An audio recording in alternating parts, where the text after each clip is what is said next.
Hi my dear YouTube family. இன்றைக்கி எங்கள் ஸ்கூலில் வந்து NVKS காலேஜோட ஸ்டூடெண்ட்ஸாக கம்ப்யூட்டர் சயின்ஸ் ஸ்டூடெண்ட்ஸ் வந்திருந்தாங்க. அவங்களோட ப்ராஜெக்ட் செமினாரை வந்து எங்கள் ஸ்டூடெண்ட்ஸு கூட டிஸ்கஸ் பண்ணாங்க. ப்ராஜெக்ட் செமினார் என்னென்னா, மொபைல், அதாவது பேசிக்காக மொபைலில் என்னென்ன அடிப்படையானவை இருக்குது, அதனால் என்னென்ன யூசஸ் இருக்குது, அதை பற்றி சொன்னாங்க. இப்போ மொபைல்னால் என்ன மொபைல்? ஆண்ட்ராய்டு மொபைல் இருக்குது, நார்மல் மொபைல் இருக்குது. இப்படி 2 டைப் மொபைல்ஸ் இருக்குது. ஆண்ட்ராய்டு மொபைலுக்கு வந்து பேசிக்காக என்ன தேவை?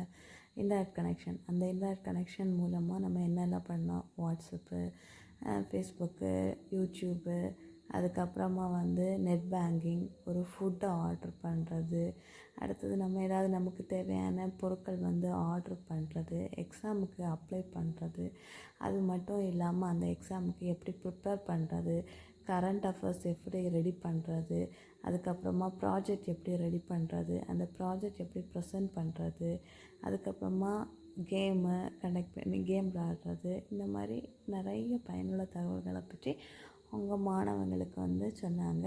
மாணவர்கள் வந்து அதை கேட்டாங்க. அது மூலமாக மாணவர்களுக்கு நிறைய தகவல்கள் வந்து தெரிஞ்சிக்க முடிஞ்சிச்சுது. இன்னும் அவங்க என்னென்ன நம்ம லைஃப்பில் பண்ணலாம் அப்படிங்கிறத பற்றியான பயனுள்ள தகவல்களை வந்து மாணவர்களுக்கு அவங்க சொன்னாங்க. அதுக்கப்புறமா வந்து மொபைல் வந்து நமக்கு நிறைய நன்மைகள் தந்தாலும் அதனால் சில பல தீமைகள் இருக்க தான் செய்யுது. அதனால் அதில் உள்ள நன்மைகளை மட்டும் மாணவர்கள் எடுத்துக்கிட்டு தீமைகளை வந்து அப்படியே விட்டுறணும். அளவுக்கு அதிகமாக மொபைல் யூஸ் பண்ணுறதுனால என்னென்ன பிரச்சனைகள் ஏற்படுதுன்னு பார்த்தோம்னா, மாணவர்கள் தூக்கம் இல்லாமலும், அதுக்கப்புறமா வந்து படிப்பில் பின்தங்கியும் காணப்படுறாங்க. நன்மைகளை எடுத்துக்கிட்டு அதனால் ஏற்படக்கூடிய தீமைகளை விட்டுட்டோன்னா நம்ம கண்டிப்பாக வாழ்க்கையில் வந்து வெற்றி பெறலாம். எப்போவுமே வந்து ஒரு ப்ளஸ் இருந்ததுன்னா கண்டிப்பாக ஒரு மைனஸ் இருக்கும். ஸோ அதனால் பாசிட்டிவை மட்டும் எடுத்துக்கிட்டு நெகட்டிவை அப்படியே நம்ம விட்டு கடந்து போயிட்டே இருக்கணும்.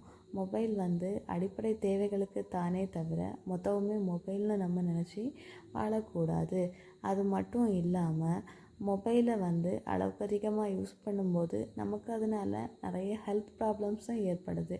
அந்த ஹெல்த் ப்ராப்ளத்துலேருந்து நம்ம விடுபடணும்னா கண்டிப்பாக அளவுக்கு அதிகமாக மொபைல் யூஸ் பண்ணுறத நம்ம என்ன பண்ணணும்? அவாய்ட் பண்ணணும். மொபைல் வந்து நம்ம தேவைகளுக்கு மட்டுமே தவிர தேவைகளுக்கு அதிகமாக இல்லை.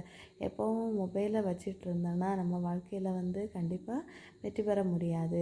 வாழ்க்கையில் வெற்றி பெறணும்னா மொபைலோட அடிப்படை தேவைகளை மட்டும் வந்து பயன்படுத்தணும். அடிப்படை தேவைகளுக்கு அதிகமாக பயன்படுத்தும் போது கண்டிப்பாக அதனால் என்ன ஏற்படுது? பிரச்சனைகள் தான் ஏற்படுது. எனவே நம்ம வந்து இப்போ ஒரு ஆன்லைன் எக்ஸாம் எழுதுனாலும் மொபைல் தேவை தான். ஆனால் அதை வந்து அளவுக்கு அதிகமாக நம்ம யூஸ் பண்ணக்கூடாது. சிலரெல்லாம் பார்த்திங்கன்னா தூங்கும்போது கூட மொபைலை பக்கத்தில் வச்சுட்டு தான் தூங்குவாங்க. அப்படி தூங்கும்போது அதிலேருந்து ரேடியேஷன் அஃபெக்ட் பண்ணி அவங்களுக்கு பலவித உடல் பிரச்சனைகள் வந்து ஏற்படுது. மனதளவில் நிறைய பிரச்சனைகள் ஏற்படுது. எனவே என்ன பண்ணணும்னா, நம்ம மொபைலை நம்ம தேவைகளுக்கு பயன்படுத்திட்டு அதுக்கப்புறமா நம்ம அதை ஒதுக்கி வச்சிடணும். மொபைல் மட்டும் இல்லாத தவிர்த்து படிக்கிறது, எழுதுறது, இந்த மாதிரி நிறைய எக்ஸ்ட்ரா கரிக்குலர் ஆக்டிவிட்டிலையும் நம்ம வந்து இன்வால்வ் பண்ணணும். எனவே ஸ்டூடெண்ட்ஸ் ஆகிய நீங்கள் வந்து என்ன பண்ணணும்? மொபைலை உங்களோட தேவைகளுக்கு மட்டும் பயன்படுத்திட்டு மற்ற டைமில் பயனுள்ள முறையில் நீங்கள் செலவு பண்ணணும்.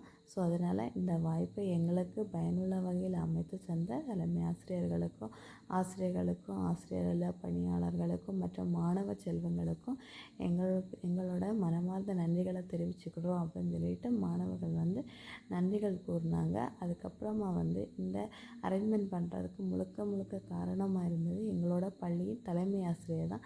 தலைமை ஆசிரியர்களுக்கும் அவர்களோட நன்றியை வந்து தெரிவித்தாங்க. அதுக்கப்புறமா மாணவர்கள்ட்டமிருந்து அவங்க கிளாஸ் எடுத்ததுக்கு இந்த கொஸ்டின்ஸ் எல்லாம் கேட்டாங்க. மாணவர்களும் ரொம்ப உற்சாகமாக பதில்கள் வந்து சொன்னாங்க.